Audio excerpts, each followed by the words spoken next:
सालों से जो है वो राजनीतिक और सामाजिक क्षेत्र से जुड़ी हुई है और ग्राम स्तर से भी जुड़ी हुई है। जो अजीत दादा पवार साहब का जो गांव है, मूल गांव जो है वो काटेवाड़ी, वो काटेवाड़ी को पूरे देश का सबसे अच्छा गांव करके उसको पुरस्कार भी मिला था और उसका नेतृत्व उस वक्त सुनेत्रा वहिनी के नेतृत्व में वो सब काम वहां पे हुआ था। ये जो विद्या प्रतिष्ठान बहुत बड़ी संस्था है और इसका संचालन भी सुनेत्रा वहिनी के माध्यम से होता है। यहाँ का टेक्सटाइल पार्क है, उसका संचालन सुनेत्रा वहिनी के माध्यम से होता है।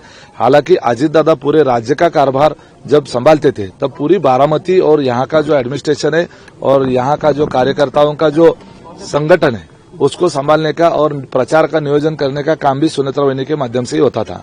वो सीनेट की मेंबर भी रह चुकी है और उसी के साथ वो सुनेत्रा वहिनी जो अभी आप जानते हैं कि वो राज्यसभा की वहां पे सदस्य भी है, तो उन्हें ये सब काम करने का पूरा अनुभव है।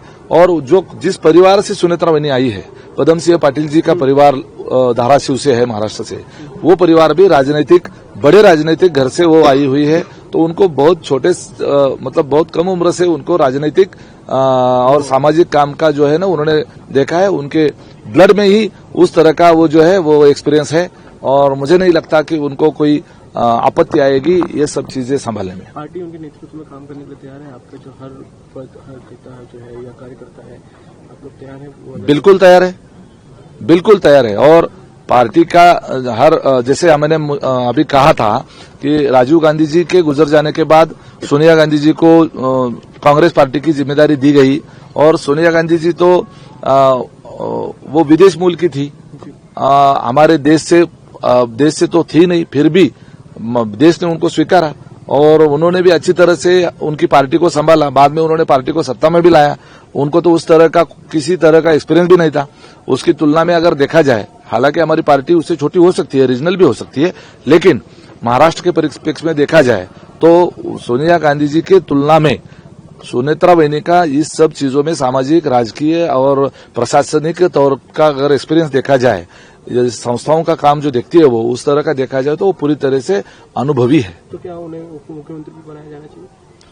क्योंकि नरहरि झिरवल जो हाँ बिल्कुल बनाना चाहिए, क्योंकि उप मुख्यमंत्री जो है वो राष्ट्रवादी के खेमे का वो जो है पद है। अभी अजीत दादा नहीं है तो हमारी तरफ से, पार्टी की तरफ से उनका नाम जो है कार्यकर्ताओं के मन में है कि वो लीगेसी के तौर पे उनके पास वो आना चाहिए। और ऐसे ही नहीं है कि सिर्फ पवार फैमिली के एज अ मेंबर करके नहीं है, वो उनको एक्सपीरियंस भी है और कार्यकर्ताओं का मन भी है कि उनके फैमिली में ये सुनेत्रा वहिनी के पास जाए।